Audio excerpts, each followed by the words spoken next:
આમળા કરતાં 3 ગણું vitamin C અને કેલ્શિયમનો ભંડાર ગણાતા સરગવાના પાન, ફૂલ, બીજ, સિંગના ઉપયોગથી હાડકાં તો મજબૂત થાય જ છે, સાથે ડાયાબિટીસ, કોલેસ્ટ્રોલ, થાઇરોઇડ, ત્વચાના રોગ, પથરીના રોગ જેવા 300થી વધુ રોગોમાં રાહત આપનાર છે.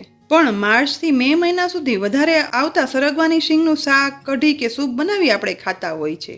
પણ બાકીના મહિના સરગવાના ગુણ મેળવવા માટે આજે કિચન સિરીઝમાં અત્યારે એકદમ સરસ મળતી સરગવાની શીંગમાંથી આખા વર્ષ માટે સાચવી અને ઉપયોગમાં લઈ શકાય ને અને સરગવાના ગુણ પણ મેળવી શકાય તેવો પાવડર બનાવશું. અને ખાસ તો બાળકો કે જે સરગવો ખાવાની ના પાડતા હોય છે ને, તો બધી રસોઈમાં માત્ર 1 ચમચી પાવડરના ઉપયોગથી વાનગીના સ્વાદમાં વધારો તો થાય છે, તેના સાથે સરગવાના અઢળક ફાયદા 12 માસ મેળવી શકાય છે. અને સ્વાદિષ્ટ તો એવું ને કે ખ્યાલ પણ નહીં આવે કે આ બધી વાનગીમાં સરગવાનો પાવડર ઉમેરેલો છે. સરગવાનો પાવડર બનાવવા માટે અહીં મેં 500 ગ્રામ સરગવાની શીંગ લીધી છે. સરગવાની શીંગનો પાવડર બનાવવા માટે આવી થોડી ગરવાળી મીડિયમ કે જાડી લીલી શીંગ પસંદ કરવાની, જેથી તેમાં ગરનો ભાગ છે ને તે વધારે હોય. અહીં સરગવાની શીંગ લઈ પ્રથમ તેના ઊભા 2 ટુકડામાં કટ કરી લઈશું. ટુકડા કરતાં તમે જોઈ શકો છો કે શીંગના બીજ નાના અને કૂણા છે અને ગળનો ભાગ વધારે છે. તો તમે પણ આ પાવડર બનાવો ને ત્યારે સરગવાની શીંગ છે ને તે આવી જ પસંદ કરજો. હવે આ રીતે 2 કરેલા ભાગમાંથી નાના નાના ટુકડા કરી લઈશું. આ રીતે નાના ટુકડા કરવાથી સરગવાની શીંગ ઓછા સમયમાં સુકાઈ જાય છે. અહીં જુઓ, આ રીતે બધી શીંગના નાના ટુકડા કરી અને સમારી લીધા છે. તો હવે આ શીંગને સુકાવવા માટે તડકામાં રાખી દઈશું અને તેને થાળીમાં એમ જ રાખી અને સૂકવવાના છે. અમારે અહીં વધારે તડકામાં માત્ર 2 દિવસમાં સરગવાની શીંગના બધા ટુકડા છે ને તે એકદમ સુકાઈ ગયા છે અને હાથ વડે ટુકડા થાય ને તેવા કડક સુકાઈ ગયા છે. પણ જો ઓછો તડકો હોય ને તો થોડા વધારે દિવસ શીંગ સુકાવા દેવાની, પણ હાથથી આ રીતે ટુકડા થઈ જાય ને તેવી કડક શીંગ સુકાવવી જોઈએ. હવે શીંગના સુકાવેલા ટુકડાને આપણે મિક્સરના ગ્રાઇન્ડિંગ જારમાં ઉમેરી દઈશું. અહીં બધા ટુકડા ગ્રાઇન્ડિંગ જારમાં ઉમેરી દીધા છે. તો હવે જારનું ઢાંકણ ઢાંકી મિક્સરમાં પીસી લેવાનું છે. પીસ્યા પછી જારનું ઢાંકણ ખોલીશું. કડક લાગતી સરગવાની શીંગ ઇઝીલી પીસાઈ જાય છે અને અહીં જુઓ સરસ પાવડર પણ બની ગયો છે.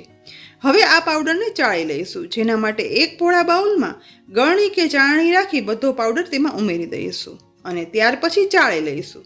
અહીં જો એકદમ ઝીણો પાવડર કરવો હોય ને તો આ ગળણીના બદલે મેંદો ચાળવાની ચાળણી લઈ શકાય છે. અને માર્કેટમાં તૈયાર મળતો સરગવાનો પાવડર હોય છે ને તે એકચ્યુઅલી સરગવાના પાનનો પાવડર હોય છે, માટે તે એકદમ ઝીણો હોય છે. અહીં ચડાયા પછી હજી પર ઉપર ના ચડાયો હોય ને તેવો સરગવાનો પાવડર છે ને ફરી જારમાં ઉમેરી દઈશું અને તેને ફરીથી પીસી લેવાનો છે અને હવે ચાળશું.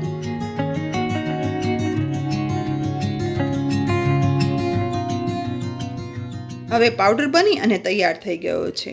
આવો પાવડર બનાવી અને તમે ગમે તે શાકમાં, રોટલીમાં, ભાખરી, થેપલાના લોટમાં કે પછી દાળમાં ઉમેરશો ને તો તે બધી વાનગીનો સ્વાદ એકદમ વધારી દેશે. અને રોટલી, રોટલા, ભાખરી, પરાઠામાં તો ખ્યાલ જ નહીં આવે કે આની અંદર સરગવાનો પાવડર ઉમેર્યો છે, જેથી મોટાની સાથે બાળકોને પણ સરગવાના અદ્ભુત ગુણો મળશે. હવે બધો પાવડર તૈયાર પણ થઈ ગયો છે અને ઓરિજિનલ લાઇટ ગ્રીન કલર પણ આવ્યો છે. આ પાવડર બનાવી અને એરટાઇટ કન્ટેનરમાં ભરી લઈશું. કન્ટેનરમાં ભરી આ પાવડર સાચવી દો ને તો 1 વર્ષ સુધી આ સરગવાની શીંગનો પાવડર છે ને તે નોર્મલ રૂમ ટેમ્પરેચર પર સારો રહે છે અને પછી આપણે રેગ્યુલર તેનો ઉપયોગ કરી શકીએ છીએ. સરગવાના શીંગનો પાવડર બની અને તૈયાર થઈ ગયો છે. તો હવે એક વાનગીમાં તેનો ઉપયોગ કરીને પણ જોશું.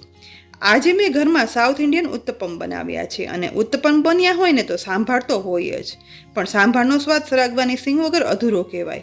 પણ બાળકો છે ને તે સરગવો ખાવાની ના પાડતા હોય છે, તો ઉકળતા સાંભારમાં આ સરગવાની શીંગનો પાવડર 1 ચમચી ઉમેરી અને મિક્સ કરી દઈશું.